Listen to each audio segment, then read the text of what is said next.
Mae darllen yn sgil allweddol sy'n para am oes.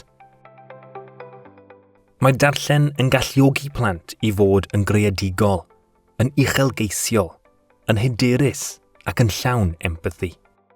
Wrth i'ch plentyn ddechrau darllen yn annibynnol, gall eich anogaeth chi gyfoethogi ei siwrnau ar hyd llwybr darllen. Mae awnelod darllen ag ymestyn gorwelion a thanio chwilfrydedd, ond mae hefyd yn ymwneud â phethau ymarferol o ddydd i ddydd, fel defnyddio restr siopa neu ddilyn cyfarwyddiadau. Dyma rai awgrymiadau a fydd yn annog eich plentyn i fwynhau darllen. Byddwch yn esiampl.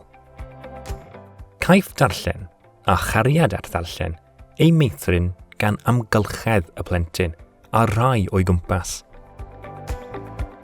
Ceisiwch ddarllen ar goedd gyda'ch plentyn. Does neb yn rhy hen i ddarllen yn uchel. Siaradwch am ddarllen. Gofynnwch gwestiynau i'ch plentyn ynglyn â'r hyn mae'n ei ddarllen. Dwedwch beth ydych chi'n ei ddarllen a cheisiwch ddod o hyd i rai diddordebau gyffredin. Darllenwch i ddysgu. Fe fydd yna bethau na fyddwn yn ei deall yn syth. Mae hyn yn wir yn achos plant ac oedolion fel ei gilydd. Os dewch ar draws rhywbeth sy'n newydd i'ch plentyn tra byddwch yn darllen gyda'ch gilydd, annogwch ef i ddarganfod mwy am y pwnc. Dewis llyfrau i'w darllen.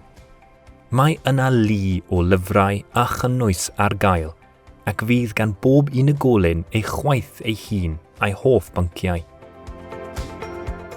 Beth am fynd i lyfrgell a dewis ambell lyfr gyda'ch gilydd?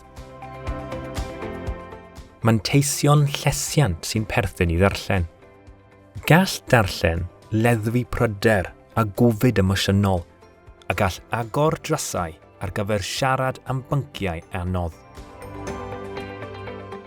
Pan fydd bywyd yn dechrau mynd yn ormod i'ch plentyn, annogwch ef i neilltio amser tawel a dianc i fyd llyfrau. Trwy roi'r awgrymiadau hyn ar waith, bydd modd i chi annog cariad ar ddarllen heddiw, yfori a thu hwnt. Roi iddynt y sgiliau i barhau i ddarllen a dysgu trwy gydol ei hoes.